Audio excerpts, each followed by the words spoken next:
I bought a delinquent storage unit at auction because flipping abandoned junk paid better than my day job. My role was sort, sell, dump, and my plan was to clear it in one Saturday, list anything valuable, and be home before dark. I'd done enough of these that I didn't show up excited anymore. Just practical: gloves, trash bags, a dolly, a headlamp, and a cheap respirator for the units that reek of piss and mold. The place was the usual concrete maze behind a strip mall, keypad gate, a tiny office that smelled like burnt coffee and air freshener, and buzzing lights that made everything look sickly. The unit looked boring at first. Boxes, a busted recliner, plastic tubs. I cut the lock, rolled the door up, and started making piles. I found a shoebox full of cheap costume jewelry, a toolbox missing the good tools, and a stack of framed photos turned face down. I figured it was someone who ran out of money, not someone hiding secrets. I worked in the doorway for light, ripping tape, shaking out blankets, stacking anything sellable near the front. I told myself I'd be in and out. No drama. Then I opened a cooler. Not the kind with beer logos. Just plain white. It felt heavier than it should. I remember thinking tools or coins, something like that. I popped the lid and my brain tried to label what I was seeing as food because that's the closest safe category. Inside were glass jars. No laves. Each jar had cloudy liquid and something pale floating like scraps. My brain tried to call it food because that's easier. It wasn't food, not even close. The liquid had that chemical clean smell riding on top of something sweet and rotten, and the pale pieces inside weren't uniform like meat. They were irregular, torn like someone trimmed something with dull scissors and dropped it in. I stared too long, trying to force a normal explanation into place, and all it did was make the details sharper. I slammed it shut so hard my fingers stung. I stepped back and stared at that cooler like it might open itself. The air smelled wrong now, sweet and sour under dust, like something spoiled and then got scrubbed with disinfectant. My stomach rolled. I walked out into the aisle and looked both directions, half expecting someone to be standing there, watching me. Nobody, just rows of doors and the distant thud of someone moving furniture. Normal noise, normal day, and my hand still shook. I told myself, call the cops, don't touch anything else. Then I did the thing I always do when I'm scared and embarrassed. I tried to gather proof so I wouldn't sound crazy. I pulled on fresh gloves and went through the tubs faster, like speed could keep me from thinking. One tub had towels folded tight, stacked like bricks. Under the towels were zip ties, duct tape, and cheap prepaid phones still in packaging. Not one or two, stacks. Another tub had women's ID cards, different names, different faces, stacked like baseball cards. Some were bent, some cracked. One had a lanyard hole punched through it like it had been worn to work every day and then ripped away. I could feel sweat building under my shirt, even though the unit was cold. My hands went clammy. I grabbed my phone to call 911, then hesitated because my gloves were dirty and I didn't want whatever was in that unit smeared across my screen. I stripped the gloves off and tossed them into a trash bag. The second my bare fingers hit the phone, it slipped anyway. It clacked on the concrete and skidded under the recliner. I dropped to one knee to reach for it, and my eyes landed on the framed photos. They were all face down like someone didn't want to see them, or didn't want anyone else to. I told myself I didn't need to look. I flipped one anyway. They weren't family pictures.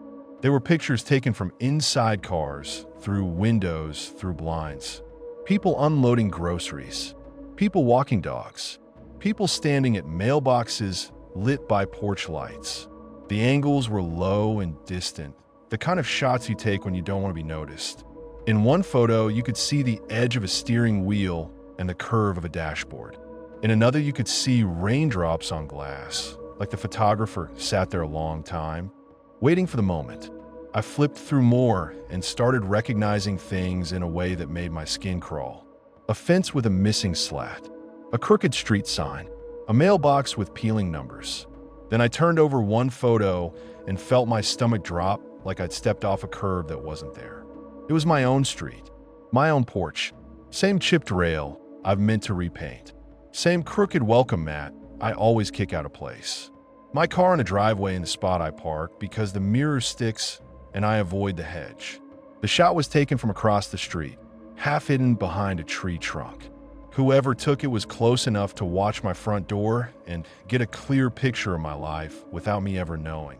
That's when it stopped feeling like I found someone else's nightmare and started feeling like I just stepped into mine.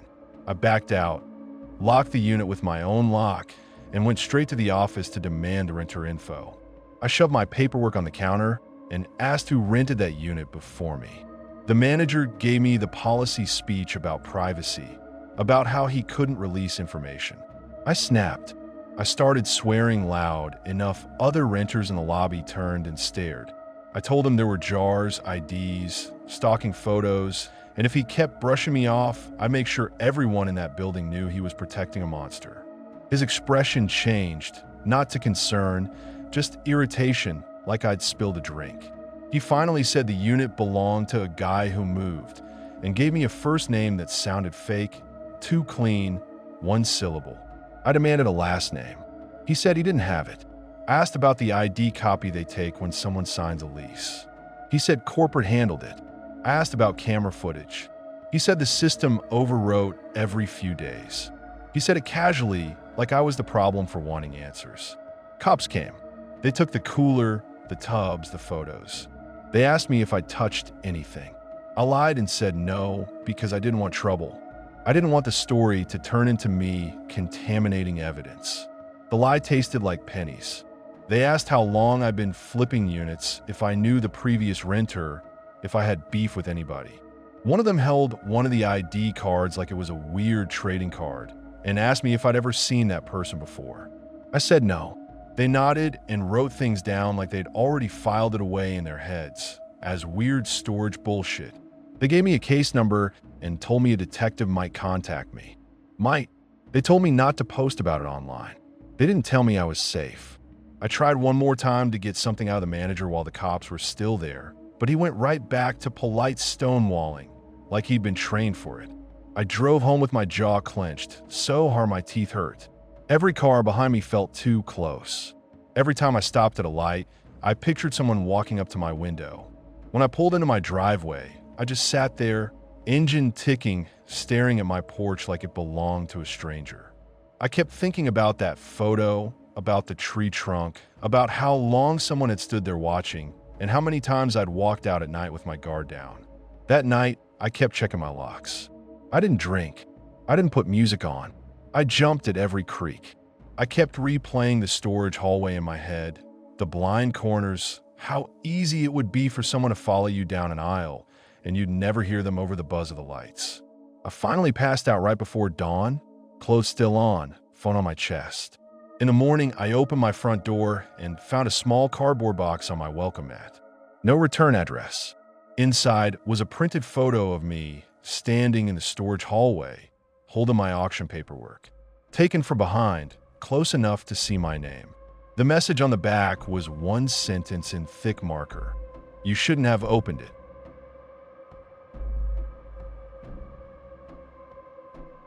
I was subletting a basement studio behind a laundromat because it was cheap and close to my warehouse shift. My role was pay on time, don't bother the landlord, and my plan was simple. Sleep from 9 a.m. to 3 p.m., eat, and go back in for overtime. I kept my stuff tight and predictable because I was always half dead from work. Boots by the heater, keys in the same bowl, charger wrapped the same way because the outlet was loose, and if the cord drooped it would slide out and my phone would die before my alarm. The landlord liked tenants who didn't ask questions. The laundromat owner liked anybody who stayed quiet and didn't bring problems upstairs. I came home and noticed the deadbolt felt soft, like it turned too smooth. Normally it fought, like metal scraping metal. This time it glided, no resistance. I stopped with my keys still in it and listened. All I heard was the building, dryers thumping somewhere above, pipes clicking, that constant low hum like a fridge you can't unplug. I told myself my hands were numb and I was imagining it. I stepped in, shut the door, threw the chain, and did the bolt again just to feel it. Still smooth. I tossed my boots by the heater and dropped onto the mattress. Then I saw it. My phone charger wasn't coiled the way I left it. The plug faced the wrong way. The cable was looser, like somebody unwrapped it and didn't bother rewinding it right. Small detail, but it hit like a slap. I checked my bag. Wallet's still there. Keys still there. I checked the tote under my bed. Same clothes. Same cans. Nothing missing. That made it worse. If somebody breaks in to steal, they grab something and run. If somebody breaks in and doesn't take anything, they're checking you. They're learning what you notice and what you ignore. I walked the room, slow, listening. The place had one window at sidewalk level with bars. One door. One tiny bathroom. No closets. No space for surprises. I put my ear to the door and listened for breathing on the other side. Nothing but the laundromat's machines and my own pulse. I checked the door frame for splinters, checked the chain screws like someone could have loosened them. Then I opened the bathroom. The shower curtain was pulled a couple inches farther than I keep it. I yanked it back hard like I wanted to punish it. Nothing. I checked behind it anyway, even shoved my hand up into the folds like an idiot. I checked under the sink behind the toilet and popped the lid off the toilet tank. Nothing. No person. No obvious sign. Just the same damp smell and the same cheap soap I never used because I always showered at the gym by work. I told myself to stop being a paranoid bitch and try to sleep. I lay there staring at the ceiling, forcing my breathing slow, trying to make my body shut down. I told myself the landlord probably came down for some stupid maintenance thing and forgot to lock it right. Except the lock didn't feel forgotten. It felt used. And the charger and curtain were wrong in a way maintenance doesn't mess with.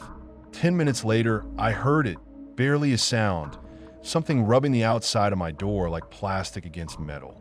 A key, not mine. It didn't jingle. It didn't clack. It slid in careful and turned with little stops like whoever was out there was working pins. I grabbed my phone and saw one bar, then none. Basement, of course. I slid off the bed and grabbed the only thing I had, a broken mop handle. I stood behind the door, so if it opened I could swing. The lock clicked once, then again. The knob turned slow like whoever was out there had done this before and didn't need a rush. I tried to keep my feet quiet on the concrete, but my knees shook so hard the mop handle rattled against the door. The door opened a crack and stopped on the chain. I saw a hand in a gray glove push into the gap and feel around, searching for the chain mount like it could be unhooked. The fingers moved like they knew exactly where the plate would be. I hit the hand with the mop handle so hard my wrist popped and the wood stung my palm. The glove snapped back out of sight. No escrime, no curse, nothing, just quiet. Then the quiet got worse. Footsteps didn't retreat. They slid sideways, like the person was adjusting position. Try another idea. I kept the mop up and listened for the door to slam, for running, for anything. Instead, I heard a faint scrape, lower, near the wall. That's when my brain finally caught up and went window, the stupid little window. I rushed over and saw the bars weren't bolted. They were screwed in with regular fucking wood screws. One was already half out, wobbling in the hole. The wood around it looked chewed up, like somebody already worked it loose and stopped just shy of finishing. I grabbed the bar and it shifted. I put my thumb on that loose screw and it turned like butter. And while I stood there staring, I heard the door knob move again behind me, slow, patient, like the person knew I'd turn my back. I didn't stay down there to hold my ground. I ran. I unhooked the chain, unlocked the door, and sprinted up the back stairs barefoot. My socks slid on the concrete, and I nearly went down, but I kept moving. I burst into the laundromat, yelling for someone to call 911. The owner acted like I'd spilled bleach on his clean floor. He told me to shut up. He said he didn't want drama in his store. He grabbed my arm like he was going to drag me outside and make me calm down somewhere else. I jerked free and shoved him back hard enough he stumbled into a dryer. Metal banged. Customers stared like I was the problem and not the guy refusing to call the cops. He started calling me names, saying I was trying to get a free month, saying I was crazy. I screamed right back that someone was breaking into the basement unit, and if he didn't call, I'd start yelling in the street until a neighbor did. He finally dialed, pissed the whole time, like I was forcing him to do paperwork. The cops showed up annoyed, like I'd interrupted lunch. One asked if it was a roommate situation. I told him I lived alone. He asked if I was on drugs. I told him I was on zero sleep and overtime. He gave me that look anyway. They came down with me. The older one actually looked at the lock and his face changed. The cylinder had little dents around it, like somebody tapped it with something hard. He shined his light at the window and saw the empty holes, the raw wood, the screw marks. Outside, behind the dumpster, they found the bars removed and tossed back there like trash. They found my door lock chewed up like it had been hit with a bump key. They found a cigarette, but on my windowsill, fresh, after months of me never smoking. They cleared my unit like it mattered now. Shower, under the bed, behind the door, even though there was nowhere to hide. The younger one kept glancing at his watch like he had somewhere better to be. He asked if I wanted to just change the locks. I told him the locks weren't the whole problem if someone could pull my window bars out with a screwdriver. The owner started muttering that it wasn't his job to provide Fort Knox. I snapped that it was his job to not rent out a room you can crawl into. The older cop finally cut us off and asked about access again because he could smell the bullshit. The younger cop tried to keep it casual like could be kids. The older one didn't buy that. He asked the owner who had keys. The owner said only him. I said the landlord had keys too. The older cop told his partner to call the number on my rent texts. The landlord answered like we were bothering him and said nobody had been in my unit. The older cop asked about the window bars and the landlord said, "Those are secure." The older cop looked at the empty holes and didn't say anything for a second. Then he asked where the crawl access was. The owner went still for half a second. Then he tried to pretend he didn't understand. The older cop told him to stop lying and started tapping along the wall until he found a panel seam half hidden behind junk. He pried it open, and the air that came out didn't smell like basement. It smelled like old sweat and damp blankets, like a body living in a sealed box. Their flashlight cut into the crawl space and caught drag marks in the dirt. A flattened nest of insulation. Food wrappers. A cheap lighter. A pile of stained fabric folded like bedding. It wasn't abandoned. It was arranged. It was used. I stood there and realized how close the sound of that key had been to my head every night, how the floor under my mattress wasn't just concrete. It was a lid. I thought about this soft deadbolt and the charger facing the wrong way, and I felt sick for ever telling myself to calm down. I thought about every time I changed clothes in that room, every time I passed out with my mouth open, every time I assumed the noises were just pipes. And the last thing, the landlord forgot to mention the basement studio used to be connected to a crawl space that ran under the laundromat. The officer pulled a panel aside, and the air that came out smelled like old sweat and damp blankets.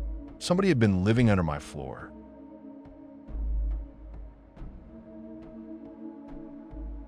I moderated a mid-sized local community page because it helped my side hustle and made me feel useful. My role was delete scams, ban creeps, and my plan was to clean up the feed after work, schedule posts for the weekend, and keep my real name off everything. It wasn't glamorous. It was me, a folding table, my laptop, and a constant stream of garbage posts I had to shovel out before it poisoned the feed. Fake rentals. Lost dog bait with weird links. Dudes networking with teenage girls in the comments. I didn't feel powerful. I felt like a janitor with a mop and a badge people resented. A new account started commenting on every post I touched. Not arguing, just watching. I'd delete a scam, lock a thread, or pin an announcement, and there was under the next thing like it was keeping score. Little nothing comments that didn't technically break rules. A thumbs up on my mod node. Okowo. It wasn't threatening. It was persistent. It started to feel like someone following behind me in a grocery aisle. Not talking, just staying close enough that you can hear them breathe. Then the DMs came. Short at first. "You're online. I saw you." I blocked it. It came back with another account. I blocked that. It came back again. Same empty profile. Same dead look. Like it didn't cost him anything to make new names. Like he was doing it while watching TV. I tried to do the responsible thing. I reported. I attached screenshots. I wrote out what was happening like a little incident report because I still believed the platform would act like a grown-up company and handle harassment. I got the automated "thanks for your report" response, and then nothing. Accounts stayed up. New ones popped up. The tool that was supposed to protect moderators didn't do shit. And it got personal in a way that made my stomach go hollow. He sent a photo of my car in a grocery parking lot. Not some blurry "is this you" shot. My car. My bumper sticker. My little dent I never fixed. Daylight. Normal people walking by. The kind of photo you take when you're standing close enough to smell someone's laundry detergent. Next message. A screenshot of my old address from one of those data broker sites. The one I lived at years ago. Then my phone number typed out, clean and spaced like a receipt. No, I'm going to call you. No obvious threat. Just proof.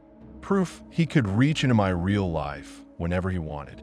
That's when my brain started doing that ugly thing where it tries to solve the puzzle by hurting you. I went back through everything. Every account I'd ever made. Every app permission. Every old email. I searched my name like I was stalking myself. I paid to remove my info from broker sites and watched the confirmations roll in, knowing damn well those sites copy each other like roaches. I did the normal things. Changed passwords. 2-factor on everything. New email. Logged out of all sessions. Turned off any public settings I could find. I stopped moderating on my home Wi-Fi and used my phone hotspot like that would somehow stop a person who already had my phone number. I kept telling myself, okay, this is the part where the system catches him. This is the part where he gets bored. He didn't get bored. One night my phone rang from a number that looked like my bank. I answered like an idiot because I was tired and I saw the caller ID and my hand moved before my brain did. A man's voice said my full name and the last 4 digits of my card. He didn't try to scam me. He didn't ask for my PIN. He just breathed into the line like he wanted me to hear the shape of him and said, "I like how you try to disappear." Then he hung up. I sat there staring at my wall, phone still in my hand, like it had turned into something rotten. I called my bank anyway, got the whole numbers can be spoofed lecture, replaced the card, went through the motions. None of it fixed the real problem. Somebody had stepped out of the screen and into my ears. After that, the harassment turned physical. Food started showing up at my apartment. Cash on delivery. Drivers buzzing my unit, impatient, pissed, thinking I was playing games. I'd be in my kitchen and the buzzer would go off and I'd feel my heart jump like a fish on a hook. If I answered, I got a stranger yelling at me about money. If I didn't, they'd keep buzzing. My neighbors started giving me looks in the hallway like I was the asshole causing drama at 10 p.m., midnight, 1 a.m. I couldn't even blame them. From the outside, it looked like I was ordering food and refusing to pay like some trash person. I tried calling the restaurants. I tried calling the delivery services. Half the time, they couldn't help. "We can't share account info. We'll make a note." Notes didn't stop it. It just shifted to different places. Like he was enjoying the little ripple effect. How it made strangers bang on my door for him. Then a package showed up. No return address. No label besides my name. Just my name, written like someone took their time. I held it and felt my hands go cold. It was light. No date. Just a small box that felt wrong because it shouldn't have existed at all. I opened it on my counter with a knife. Inside was a cheap kid's toy. One of those wind-up teeth that chatter. The dumbest little prank thing, except it was smeared with something sticky that had dried dark. Not paint, not marker, something that looked like it had once been wet and then decided to live there. I didn't stand around analyzing it. I didn't play detective. I dumped it into a trash bag, tied another bag around it, and hauled it to the dumpster like it was radioactive. Then I came back upstairs and scrubbed my hands until they burned. Under my nails, on my wrists. I kept washing even after my skin started to sting because I wanted the feeling gone. I called the cops.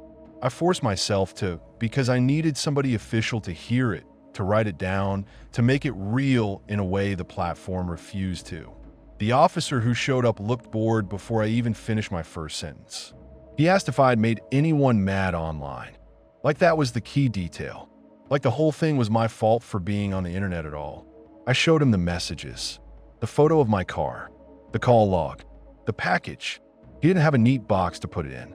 He told me to keep records, told me to change my number, told me to take a break from social media, like I could log off my address, like I could delete my front door. When he left, my apartment felt smaller, like the walls leaned in and listened.